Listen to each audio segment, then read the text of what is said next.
Hola. So we'll shortly turn to the meditation again, and we will be exploring different aspects of it over a couple of days. So I think we'll have quite a full understanding of the nature of the practice, the method, and so forth. This method goes by different names. Sometimes it's called shamatha, focused on the mind. That's very straightforward. It's called taking the mind or the impure mind as the path, and that is, as the path that is a path to liberation, to awakening, and you're taking as your vehicle, so to speak, your mind. So it's completely naturalistic. It doesn't have any religious element to it, really, because you're taking the mind that's already there, and then you're taking that as your vehicle.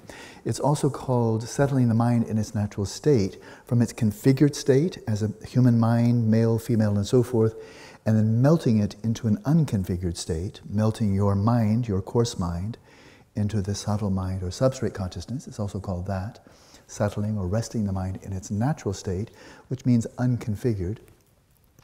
And then a final one is, in Tibetan, nangrik lamtu kherba. It's taking appearances and awareness as the path. And so what entails is you are resting in that ongoing awareness of awareness. You're taking that as your path, but you're not simply absorbed in that awareness of awareness single-pointedly, but while maintaining that awareness of the stillness of your own awareness, you're also attending to and incorporating into your practice the appearances arising in the space of the mind. So taking appearances and awareness as the path. So this practice, and it's actually very simple, but I'll be, unpacking or hopefully clarifying the full richness and internal richness of it. This practice is really, to my mind, it's the quintessential daytime dream yoga practice. And for a very simple reason. If you're dreaming lucidly, what you're doing is recognizing mental events as mental events. That is, you're not ignorant of the nature of the dream, and you're not getting it wrong. You're getting it right. You're recognizing mental events as mental events. It's a dream. You got it. And that's exactly what we're doing in this practice in the daytime. Rather than simply identifying with our thoughts and having our attention go to the referent of the thought, the emotion, the desire, memory, screwing all over the place, taking the ride on desire, thought, memory, and so forth, we remain in stillness in the present moment and simply observe whatever's coming up without being carried away by it, without identifying with it. And so from that perspective of awareness, we're simply recognizing mental events as mental events. And insofar as we do that, then we see for ourselves. You'll come to know sooner or later for yourself that as long as you're resting in the stillness of awareness, what's ever coming up in the cinema really can't hurt you. If you're lucid, whatever's coming up in the dream can't hurt you. As soon as you're not lucid, anything can hurt you. A person can just look at you the wrong way, like, what did I do? What did I do? Anything, a gesture, can hurt you. Anything can hurt you if you're not lucid. And that's equally true in the waking state and in the dream state. Very brief point, but there are, as Freud commented, there are a few things relative to the number of things that can make us unhappy. The percentage of events that can take place that actually make us happy are quite a small percentage. But then we can ask, and I think he's right, it's dukkha. But we can ask this question. I won't ask for an answer right now, but you can ponder it at your leisure. Is there anything in the world, when we're looking at what really causes suffering, why do we become unhappy? Is there anything in the world around about us that could happen that couldn't possibly make somebody unhappy? I've asked this many, many times. And people give a good try. Some people say, how about space? And I say, how about agoraphobia? About kids. Nothing wrong with kids. But if you think kids can't make you unhappy, have a kid. It's a very simple experiment, except it's a long one. So from my side, I look at it vicariously. But it really, I've reflected on this now and again for years now. It really seems that anything could happen in the world and can make somebody unhappy. Somebody unhappy. Which shows that nothing out there is really the cause of unhappiness at all. It's all created by the mind. And so, to become lucid in the waking state, in this very focused way of focusing on the domain of the mind and knowing that whatever arises in the mind cannot possibly harm you. That's really a very profound level of freedom. It's not becoming an arhat or a Buddha, but to have that freedom that whatever comes up in the mind, it's just there, but it's not you. It doesn't get into your guts. You're witnessing it, not withdrawing, not immersing, totally present with it. So having said that, tiny bit more. So I've been teaching this for about 25 years by now. This method, I was first taught it in 1976, so a long time ago.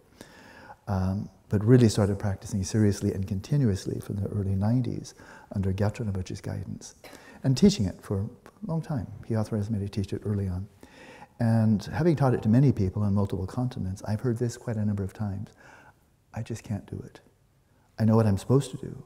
You tell me I should observe thoughts and emotions and memories, and I try, and I fail every single time. Some people have told me, I can't observe thoughts, I just think them. Desire comes up, I'm desiring something. An emotion comes up, I'm feeling the emotion.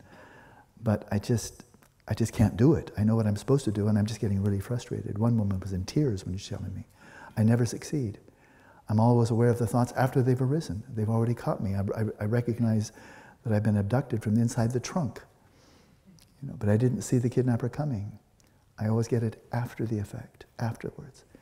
And so it is. It's not something that we are evolutionarily adapted to do, not something we're naturally good at, unless you've had a lot of practice from past lives, perhaps. And so to make this doable, because the last thing I want to do is just set you up for a lot of frustration. It's not a service. And so to recognize what not to expect and what we may expect if we really apply ourselves to the practice. I'll try to be as concise as I can. As you're attending to the domain of the mind, let's ask a very crisp question for which there's one correct answer. As you're doing this practice, let's call it shamatha focus on the mind. Okay? You're now not attending deliberately to any of the 5 sensory fields. You're not attending the breath, you're just focusing on the 6th senema, the domain of the mind. And the object of mindfulness is that space itself, that domain, that field, that space, 1 out of 6 spaces, that space, single-pointedly, on that space and whatever arises within that space. That's the right answer. The space and whatever arises within the space. So if nothing's arising, then you attend to the space. You don't pass out or just wait, but you actually attend to the space. Rather important there. So there's always something to attend to, the space and whatever comes up. Having said that, again, I'll try to be very concise. Within that domain, 2 types of phenomena arise, objective and subjective. The objective are things you can actually see in your mind's eye. You can see images come up. Mentally, you can perceive them. You can perceive, if you're right there, in the present moment, you can perceive a thought come up. Not think it, perceive it come up for the very moment of the first syllable. The closest analogy I have of this is sitting in a hotel room where it's a cheap hotel, thin walls. You're sitting there quietly, and then you start hearing a conversation take place in the next room. You're not talking. You're not part of that conversation, but you're aware of the conversation as soon as it starts. You're listening to it. It's in your space. That conversation is there for you, whether you like it or not. But you're not talking. You're hearing. And so you can have such stillness that you can simply observe thoughts arise in the space of your mind. So there's a whole array of objective appearances that appear to you, and those you can, if you hone the skill, you can observe them in real time. Real time means from the moment they arise, you're right there. In t equals 0, you're there. T equals 1, you're there. That is, it's not retrospective, it's real time. You're looking, it would be like a cat gazing at a mouse hole, single-pointedly. And as soon as the nose of the little mouse pokes through, the cat sees it immediately. Not after the mouse has run out of the hole. Mouse shows up, you see it, boom, real time. So you really can do that for the objective appearances. But there's another whole array of phenomena that arise in the space, in that same domain, and these are subjective impulses. They don't come from through the front door, they come through the back door. These are subjective impulses, things like desires. When a desire arises, generally, the attention is focused on the object of the desire, not on the desire. An emotion, generally speaking, when an emotion comes up, it's usually about something. In which case, there's an object. What are you feeling this emotion for? Because, and then we show the referent. I'm happy, I'm sad, I'm afraid, I'm angry. And that because of that makes me really upset, and so forth. And there are intentions and there are feelings. Happiness, sadness, boredom, malaise, impatience, frustration, contentment. These don't come through the front door. You don't see, oh, there's some contentment coming through the back door. And so William James pointed this out. I'm just about finished. William James pointed this out, and he had very fine introspective abilities, and the Buddhists have known about this for centuries.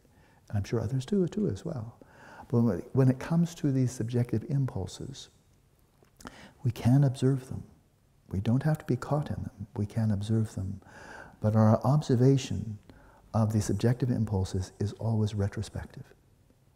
They will occur before you notice them.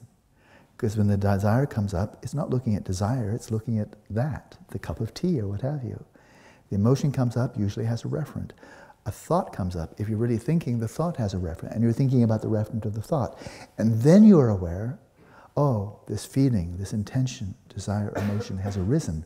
This mental affliction has arisen. Oh, my mind has become irritated. Oh, my mind has gotten into craving, and so forth. So we should have no false expectations that we can observe these subjective impulses in real time. Because they come through the back door and we'll be aware of them retrospectively. The question is, how retro? Will we be aware of the emotions, the feelings, and so forth 5 seconds after they've arisen? Or an hour later? Oh, I recognize now I was so upset, I wasn't aware of it at the time. So the idea here is to cut the lag time, to be aware of them as swiftly as possible. It will be retrospective. But retrospective is one heck of a lot better than not at all. To have something come up that you find irritating, and the irritation arises when you're looking at it. Oh, I don't like it. But then very quickly recognize, aha, I've just taken my attention off what irritates me, or triggered the irritation, and now I'm looking at the irritation itself. I recognize right now my mind is in a mode of irritation. That's what irritation's like. You become a scientist of irritation, rather than what you're irritated about. You observe fear come up, and the fear usually has a referent. And I'm anxious about something, fearful, and then I turn, oh, this is fear. And in that moment in which you're recognizing fear, a mental event as a mental event, it no longer has you in its talons. You're no longer in its grip. As long as your awareness is fused with the emotion, the mental affliction, the desire, and so forth, there's no degree of separation between your awareness, and that mental process. So freedom of will is out of the question. There isn't any. So that's what we're seeking to do here. To be so hovering, so light and so clear in the present moment that as we're attending to the space of the mind, when something objective arises, we recognize it as soon as it comes up. From its inception, the nose of the mouse comes out, we see it right there. The thought comes up, we get it, we see it at hello. We get it right when it comes up. And we just watch it, we don't snuff it out, we just be present with it. And then and not the same, but for the desires, the feelings, the mental afflictions, the joys, and so forth, whatever's coming up subjectively, we observe it as quickly as we can. We don't try to snuff it out, but we recognize, a real sense of contentment has arisen. The mind has become very peaceful. Oh, now the mind's become agitated. Oh, and you're observing all of this from awareness. Quite spectacular. So you can see the direct relevance of this to lucid dreaming. Because when we're not lucid, we're totally caught up in the story. And we forget ourselves, we lose ourselves. We forget who we are. And we become something that we think we're becoming something that we're not. And so let's try this, but I'd really like to avoid, I'm not doing you any service if I teach a practice and you just feel you're failing at it and getting frustrated, then I'm not serving you well.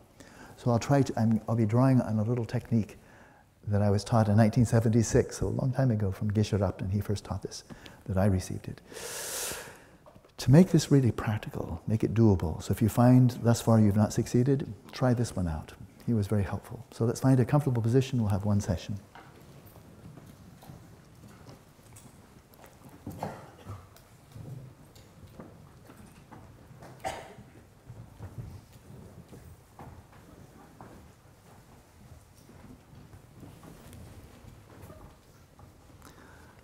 I wanted a nicer cup. I got a nicer cup. And it's hotter. No honey, but you can't have everything. That's fine. That's fine. So, let's begin.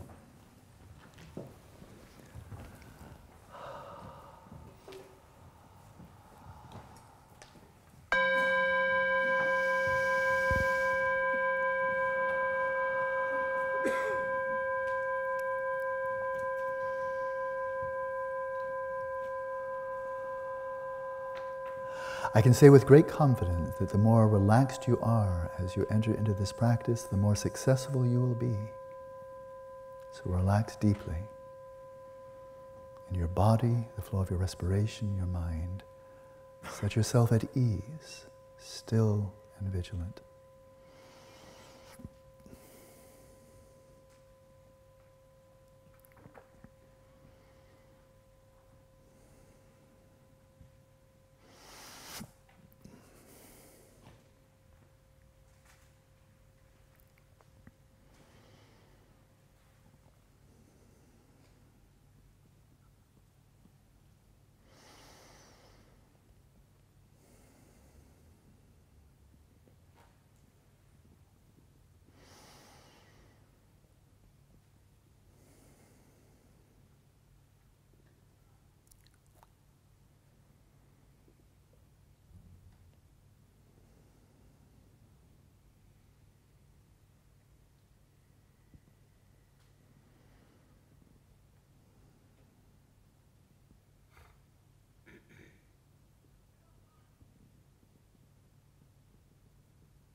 Come to the culmination of this initial settling, resting your awareness right where it is. And now there's a standard and ubiquitous instruction here that may take a bit of getting used to if you're not familiar with it, and that is, let your eyes be at least somewhat open. We will be focusing on the domain of the mind, but let your eyes be open. There are various reasons, I'll just give one. If we keep the eyes closed, we may perpetuate the delusion that the mind is inside the head, behind the eyelids, and this is just a superstition. So let your eyes be open, your gaze vacantly resting in the space in front of you. So now you're open to space. The spaciousness, you're not inside your head. You never were, but now it's obvious. Rest your awareness, continuing in stillness, ready to launch. Relaxed, still and clear.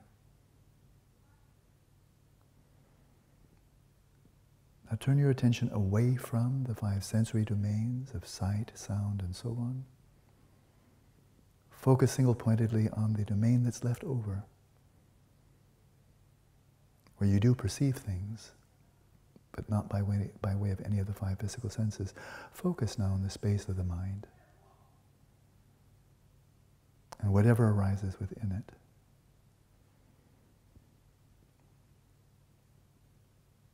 Now the location of that space is elusive. How big it is elusive. And of course it's very easy to be aware of thoughts, images, and so forth only after they've come, after they've taken us away. So let's see if we can fix that. Rest in the stillness of your awareness, illuminating this space.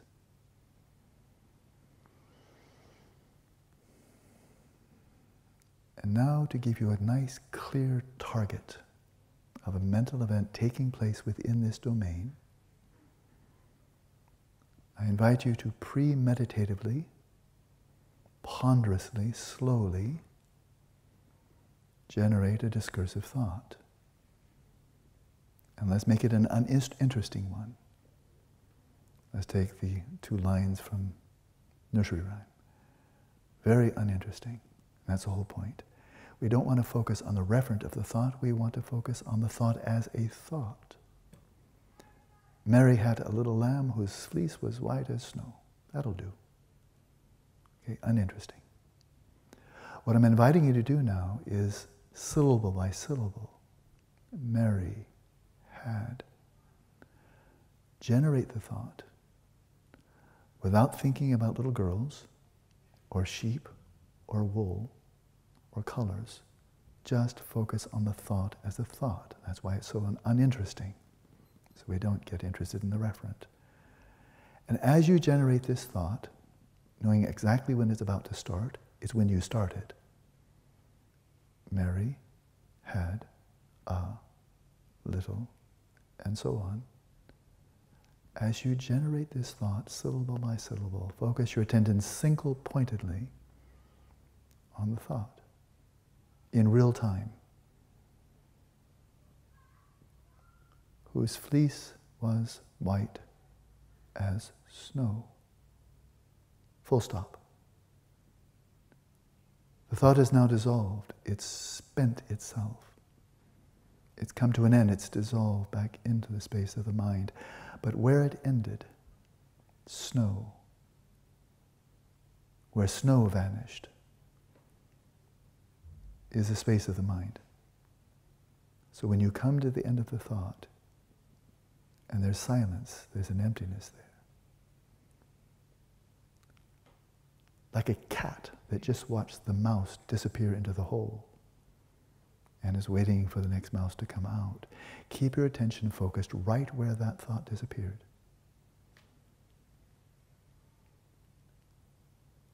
Such that when the next thought arises of its own accord, involuntarily, you're already looking right at where it will appear and simply observe it.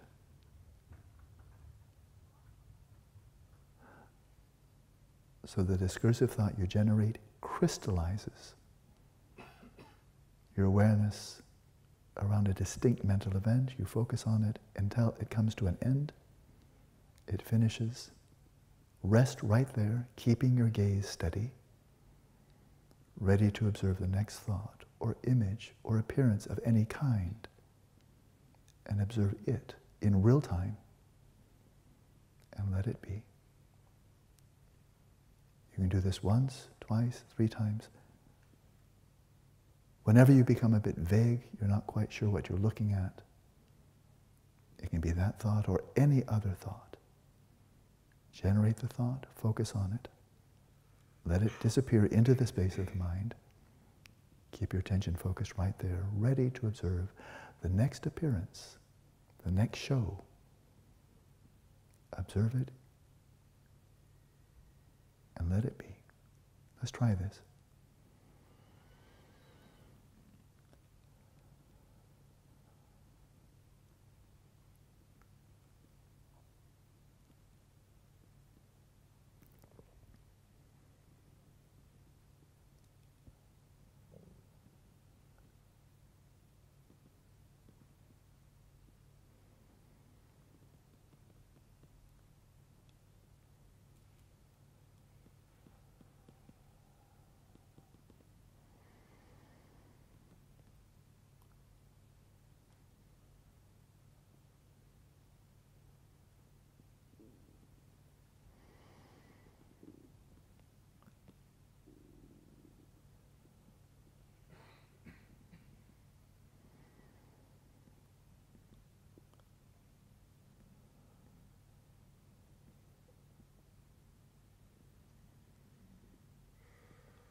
At any time, if you space out, generate another thought.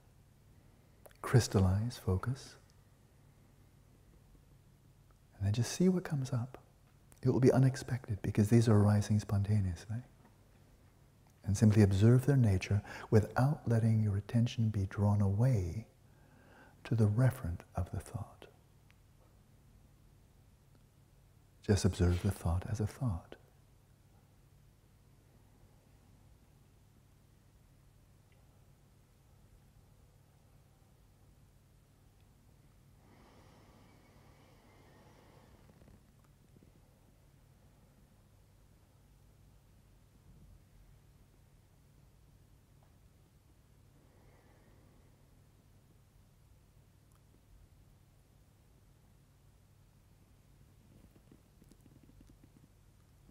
Let's try now a parallel approach.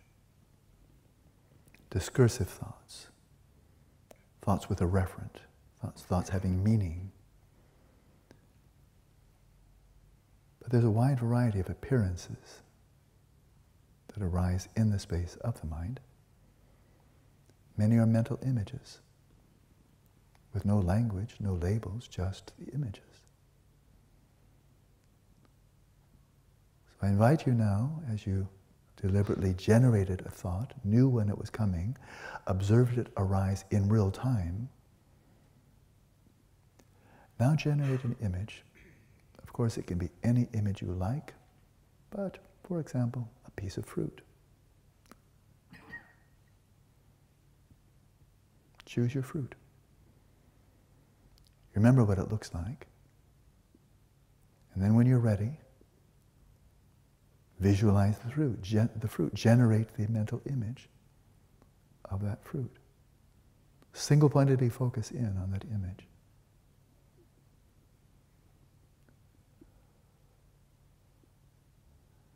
And probably sooner than later, it will fade out. It will fade out, it will dissolve right back into the space of awareness from which it arose. This space, after all, is the substrate. And all appearances emerge from it, are located in it, and dissolve back into it. So generate an image of a piece of fruit. Focus on it single-pointedly. Let it dissolve back into the space of the mind and keep your attention focused right there. Ready to observe the next image. A visual image, an auditory image, a sound. It could be a smell, a taste. And observe whatever comes up. And recognize it for what it is, a mental event arising here and now in the space of the mind.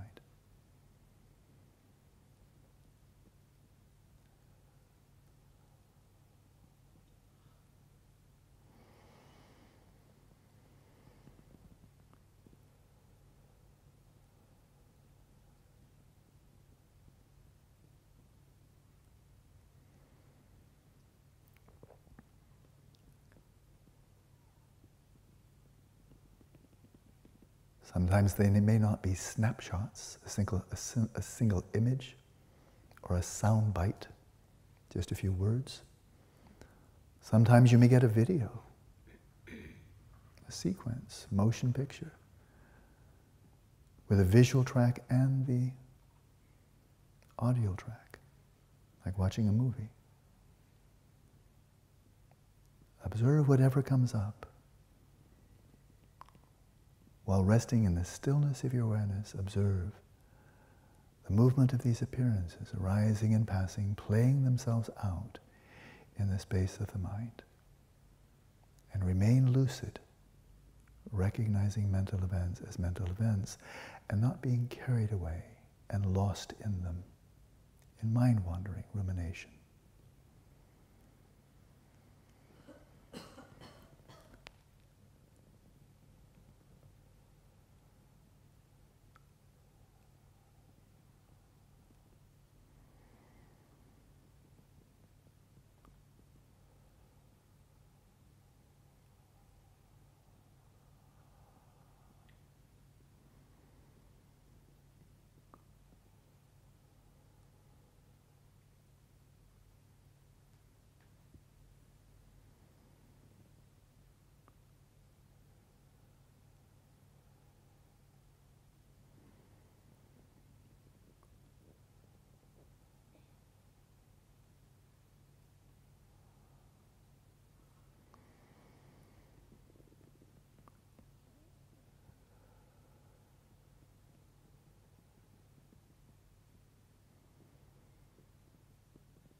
Engage in this practice authentically, to be able to go to the full depth of insight into the nature of the mind. It's imperative to open the Pandora's box of your mind, and whatever flows out, images, thoughts, memories, fantasies, whatever comes out, pleasant or unpleasant, coarse or subtle, virtuous or non-virtuous, whatever comes up, without preference, simply observe its nature, without modifying it, perpetuating it, terminating it, or identifying with it. Let it be, and simply observe its nature. Stillness, observing motion. Let's continue in silence.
So in the notes, we've now covered basic Buddhist dream yoga.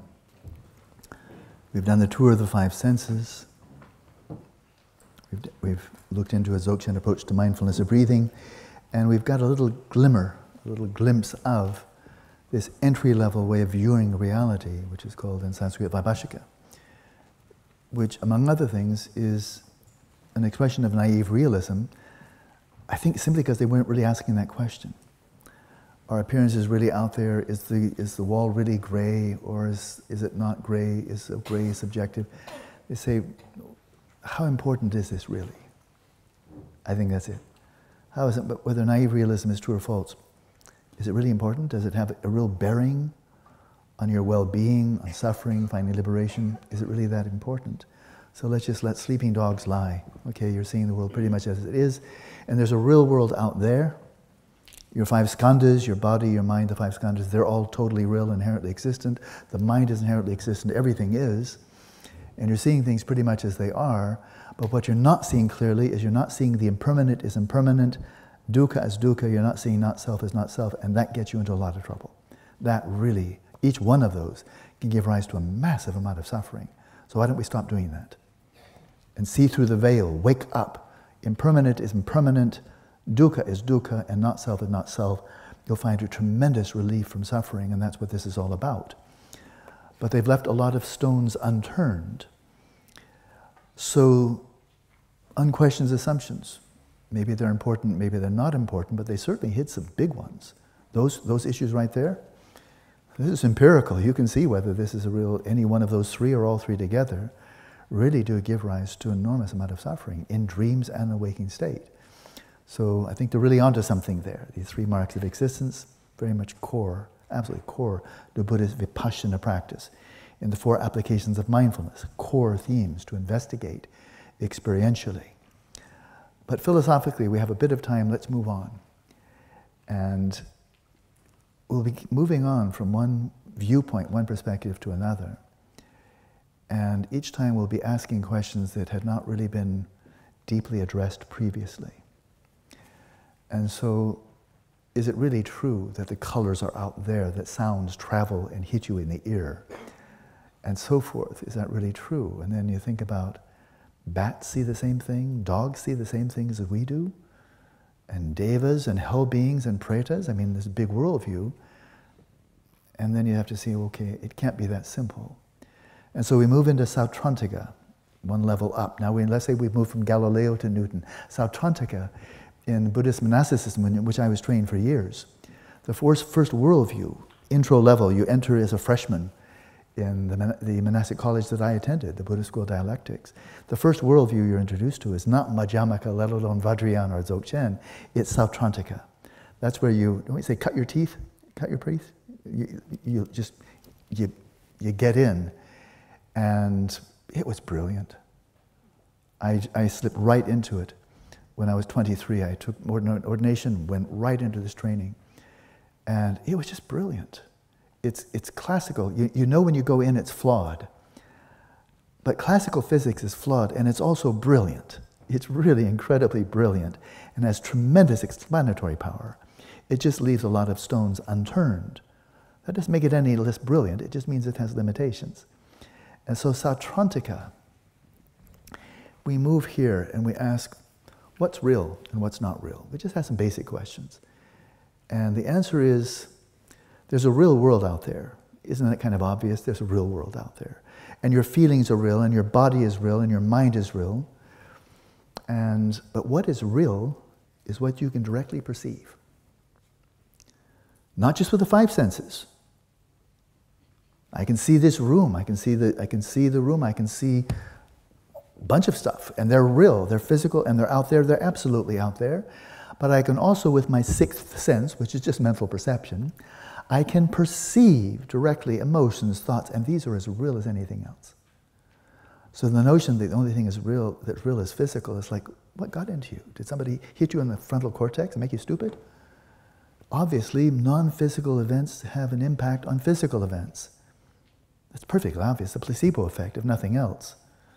It influences. Now, from a mechanistic worldview, there should be no placebo effect. your trust, your faith, your anticipation, your confidence, your belief, that shouldn't have any impact on your brain. These are ethereal, non-physical, ghostly kind of things. They're not physical. How could they have any influence at all? How can a ghost influence a machine? Because they can't. How do they come in contact? How does something non-physical come into contact with something physical? So this is why in the 19th century it was widely thought by physicists and a number of other people in different disciplines that the only things that have causal efficacy are physical ones, because things have to bump into each other to influence. And a non-physical never bumps into something physical. And so the world was causally closed. The only kind of things in the universe that have causal efficacy are physical things, because they bump into things. And the only evidence that counts is physical evidence. Did you ever hear that? It made its way deeply into the 20th century, and many people still believe it. They're insisting that there's causal efficacy, there must be something bumping into each other. That's drastically out of date now. I don't know any physicists that believe that anymore, but a lot of people who don't know physics do. Buddhism never fell into that trap. Just because we're empiricists. And empiricists, we see that desires influence things, beliefs influence the physical world. Your aspirations, your emotions, your desires influence things. This chunk of meat hanging off of my right shoulder, it's moving. Have you noticed that? Why is it moving? It's not just a spasm. I'm not having a seizure. I've decided to let it keep on moving, and I'm going to make it stop in just a minute. Watch. How did I do that?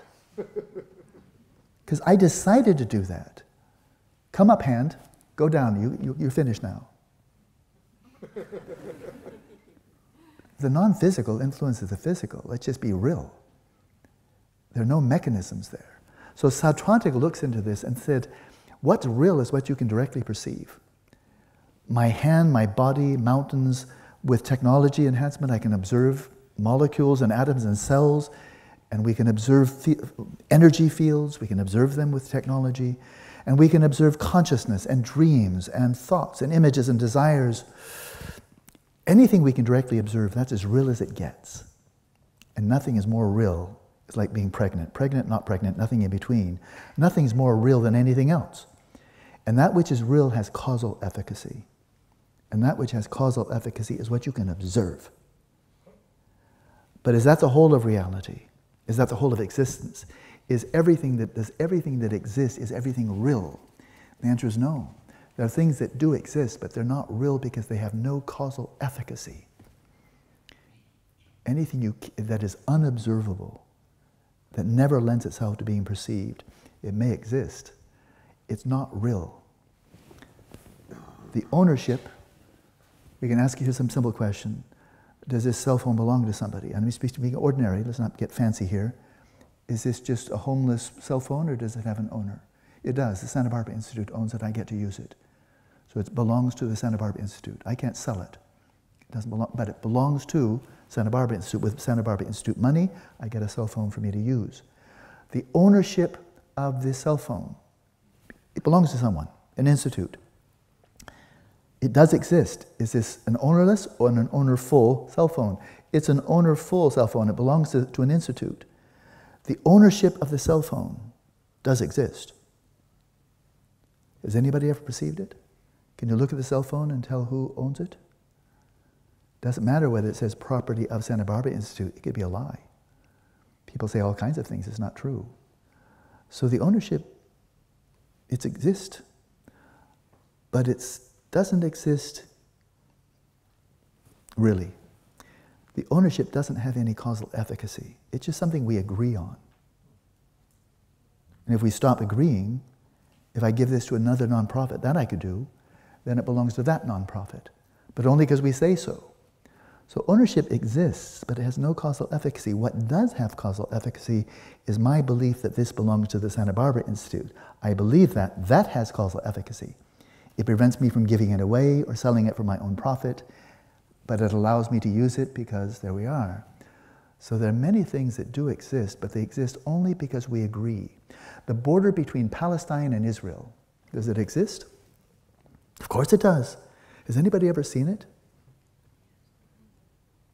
The border between Wales and England, has anybody ever seen that? It does exist. It's not the same country, right? They could break away. Brexit. Bye-bye Scotland, bye-bye Wales, bye-bye North Ireland. The borders are there, but only because we agree. And if we stop agreeing, they're not there anymore. They're not real. They exist, but only because people say so, but nobody ever observes borders between countries. And if you think about it, you can find more and more things.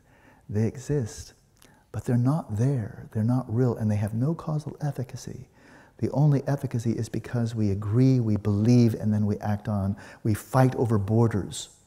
We put up barriers. We put up the iron wall, right? No. Iron curtain. Put up the iron curtain. Now you know where the border is between East Germany and West Germany, until it wasn't. It's a big, thick thing. This is the border, but only because it's just a wall. People build walls all over the place. But it's a border because some people took that really seriously. And so that's useful. Just to recognize, okay, not everything that exists is real. And some things that exist only because we say so, because they're merely conceptually designated and we agree. They exist, but they're not real. They have no causal efficacy. But if you want to get real, get out of your head, get out of your concepts, and see what reality is dishing up from moment to moment to moment, because that's real and that has causal efficacy. And whether you see it with your eyes or through a telescope, or you see it with your mind's eye observing emotions and thoughts, it's all equally real. Ideas, emotions, thoughts, memories, oh boy, are they causally efficacious. Ask anybody who's a mental health care professional. Do memories have causal efficacy? Who in his right mind can doubt that? The fact that they're not physical, who cares? So now with quantum mechanics, we know that there's all kinds of causal efficacy in the physical world that's not mechanical. I won't elaborate now, but that is a dinosaur. And if some people still believe it, that the only influences on the brain are physical, wake up and smell the 20th century. And there's still people who believe that. They believe the only way you can really address mental disease is by hitting the brain with something. It's just crazy. So, Sautrantika looks at this and says, number one, those appearances aren't out there. They're not out there. Otherwise, we'd all be seeing the same thing. No, we're not. No, we don't. These are all subjective impressions. We're back to more like the Cartesian notion of primary and secondary. So we're seeing appearances that arise only relative to the perception of them. If there's no perception of them, they don't exist. If there's nothing to perceive, the perception doesn't exist. But these appearances are similar to what's really out there. They have a certain similarity. So if I see a cell phone, I'm seeing something with color and so forth, a shape. Well, the cell phone doesn't really have a color and shape. It doesn't really have a color, but the shape that I see is exactly the shape of what's really there. And it has a certain density, a mass, and that's there whether I'm looking or not. It has a certain velocity. It doesn't matter where you're looking, it's really there. So I'm going Descartes, I'm also going Sautrantika. That what I'm seeing is a facsimile of similar to what's really out there when nobody's looking, and what's really out there is the real world. And what's really in here is the real world of the mind, and the two constantly interface all the time. Now, I've been asked when I speak with philosophers and scientists, when they recognize I'm not a materialist, which they find out pretty quickly, they tell me, oh, you're not a materialist, you mean you're a dualist. As if that's the only other box. And I say, I'm not a dualist. I'm not a disciple of Descartes. No, I'm not a dualist. Well, yes, you are. You're not a monist, you're not a materialist, then you're a dualist. I say, no, I'm not. Then what are you?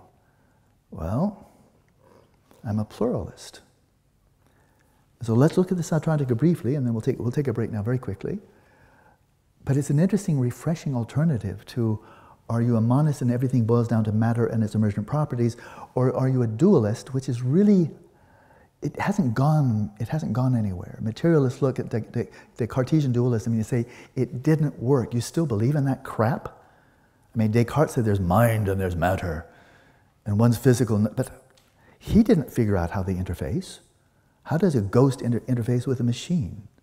How does immaterial mind interface with the brain? Descartes never figured it out. He just reified both and said, you deal with it, I'm going to die now. And left us with a mess. And so European philosophers and scientists believed that for a long time until materialism came along and said, you know, that never worked out. So get over it. There's just the brain and functions of the brain, but that hasn't gone anywhere. We don't know anything more about the mind, the actual nature of the mind, than we did 150 years ago. Many aspects, yes, but the nature of the mind and how it interfaces with the brain, no progress. But that's because we're reifying both. And so, forget about mechanisms and forget about dualism. We move into the greater sophistication of classic Buddhist philosophy, like Newton was classic Buddhist, classical physics. And you say, you know, it's not just mind and matter. There's actually more than that going on. There's a whole array of ways of apprehending reality. Shepa is called. Cognition, awareness, knowing. And there are many, many flavors. Knowing with dullness, knowing with anger, knowing with compassion, knowing with concentration, knowing with mindfulness, knowing with attention, knowing with feeling. And so there are many, many subjective ways of knowing reality. I'll slow down. And these are all called mind in the sense of subjectively being aware of what's going on. That's mind, and it's non-physical. You have no physical attributes. Can't be measured physically. And then there's matter. In the Sautrantic view, matter boils down to atoms. Variety of atoms. And they move in space. And the atoms influence the mind, but they're not by colliding into it. They just do. And mind influences matter, not by bumping into it. It just does. Just accept that it does. Thoughts influence matter. You want to see my hand move again? I did that with intention, with desire, and I'm going to stop. There's no causal mechanical relationship between my intention and my hand, but nevertheless, there it goes again. So just get over mechanism. It's a very limited notion of causality. Immaterial mind influences matter, matter influences mind. Drink a quart of vodka, you'll find that very quickly. Vodka influences your mind. It's physical, your mind isn't, but there it is. But then is that it? And this is where Sautrantika gets very interesting and where I'll stop. Is that it? Are we back to basically mind and matter and just removing the notion of mechanism because we just don't need it? It happens whether or not there's mechanism. That's the way it is. That's what's real. But then they say, wait a minute, there's more to reality than that. Appearances to awareness. Colors that you see. Sounds that you hear. Dreams that you perceive. These are not modes of knowing. They're what appears to your modes of knowing. Right? They're appearances. They're qualia. All kinds of qualia. Sensory qualia, mental qualia. They're not modes of knowing. They're appearances to your knowing. These are not physical. They're not composed of atoms. They're not located in physical space. They're not mind. They're appearing to mind. They're not matter because they're not physical at all. So they're a third category. Appearances are not mind or matter. People, human being. You have a body, but you're not a body. That's just a true statement. You have a mind, but you're not a mind. I can see you. I can't see your mind. So you're not a mind. You're not a body. But this person does exist. Let's not pretend he doesn't. He's too big not to exist. And so Nicola has a body and mind. That's just kind of like, let's not doubt that. That's silly to doubt that. He's got a body and a mind. But he's not a body or a mind. He has both. Can you raise your right hand just for a second? There he did it. He must have some control there. So people are not mind. And people are not matter. And not only human beings, a lizard is not the lizard body or the lizard's mind. Tibetans don't eat animals. They eat meat. You can't eat an animal. An animal has a body until it doesn't. And so animals are not physical. They're sentient beings. Sentient beings are not mind, not matter. Let's take one more example and we'll take a break, but there's a lot more, but here's one of the most interesting that we'll get to. Semantic information. Mary had a little lamb whose fleece was white as snow. Imagine that's actually a true statement. Then we've just learned something about Mary and her pet lamb that was white. That's semantic information. I have two hands. That's semantic information. Semantic information is information that has a referent. And so how much information is there on the internet? The internet is not physical. Google is not physical. It's not mind either. The internet is not physical or mental. The information in the internet, the information in my cell phone, there's lots of information stored there, right? The cell phone's made of matter, but the information in it is not made of matter. You can't weigh it, you can't measure it physically. It has no objective existence. The information in the cell phone exists only relative to the people who use cell phones and program them. So semantic information, this turns out to be really important, and we'll stop. But semantic information, my name is Alan Wallace, we are in Lampeter. Semantic information, it exists, it's real, you can observe it, perceive it. Am I making articulate noises now? This is meaningful. Can you perceive that I'm making meaningful noises and not just gibberish? You can perceive that. So semantic information is real. It has causal efficacy. It arises independent upon causal conditions. It in turn influences other entities. But information is not made of matter. It's not physical. It's not exactly if you have the cloud. Where's the cloud located? You store information in the cloud. Where is it? Nowhere in physical space. So the cloud's not physical. It's not mental. Information is not physical. It's not mental. And there's actually a lot more time itself. Time. Physicists often say time is a quality of matter, but that's not always true. Space-time, yeah, space-time.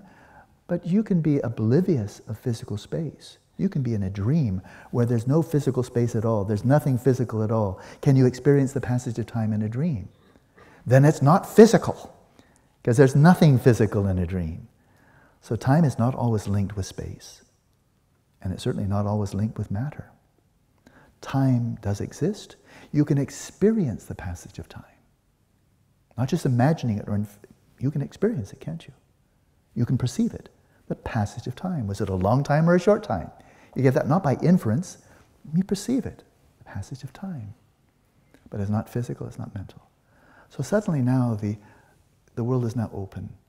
We've not put it into one stupid tiny box of matter and everything, squishing everything in there where it just doesn't fit. We're not putting into two boxes that don't know how to talk to each other. Mind, matter. That doesn't work. How about pluralism? And it's an open system. There are things that exist but are not real. Among real things, there's mind, there's matter, and then a lot of other things. And they all have causal efficacy. If it's real, it has causal efficacy. So, isn't that kind of interesting? That we don't have that in the West. I don't know of a philosophy there. But this has been around for 1,500 years. It's much better than monism, which is just dumb as a doornail. And it's better than Descartes. No, Descartes doesn't have any wheels. But pluralism, William James was a pluralist. He got it right. So that's it. So now we have close to 2 hours. No, we have exactly 2 hours because we won't come back until 2 hours. But over these 2 hours, we really have nothing else to do besides practice Dharma. So you can talk if you like, but maybe you're just killing time.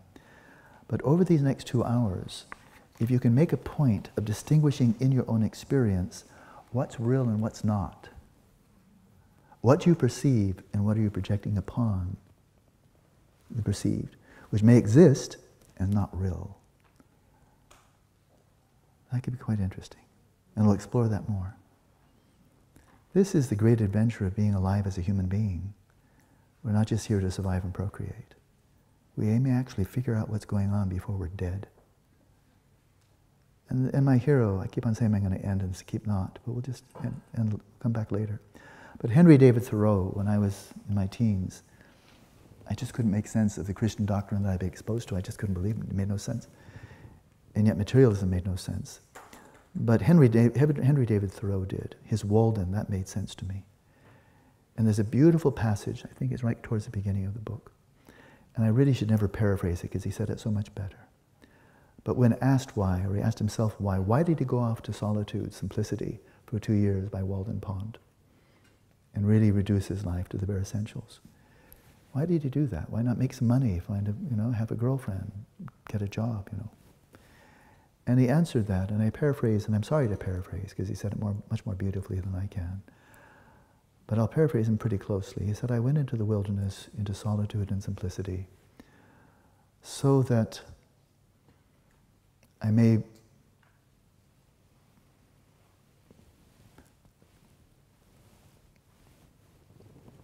encounter my existence nakedly, stripping off all that's not essential, and seeing what's left.